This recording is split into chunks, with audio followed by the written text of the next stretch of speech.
Hi! Welcome and welcome back to my YouTube channel, and for today's tutorial guys, ituturo ko sa inyo kung paano nga ba mag-download ng Instagram app sa ating mobile phone. But first, kindly subscribe to my channel, don't forget to hit the subscribe button and the bell to notify you for my new updates. And once you learn more, just keep on watching and let's start.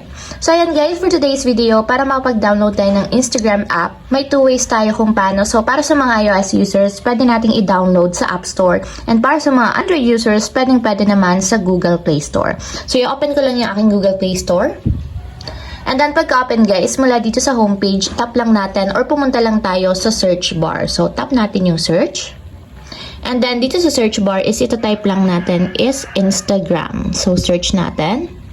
And ayan guys, ganito yung itsura ng logo ng Instagram. So ito lang yung ita-download natin. Meron siyang 4.3 ratings, 72 megabytes yung file size niya, and meron lang naman siyang 5 billion downloads worldwide. So mostly kasi napakaraming gumagamit ng Instagram internationally, lalong-lalo na yung mga celebrities kasi dito sila nagbe-base kung gaano karami ang fans nila based sa followers nila.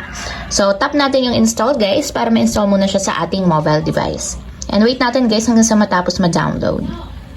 So ayan guys, after ma-install or ma-download sa ating mobile device, itap natin yung open para directly mapunta tayo sa pinakang application.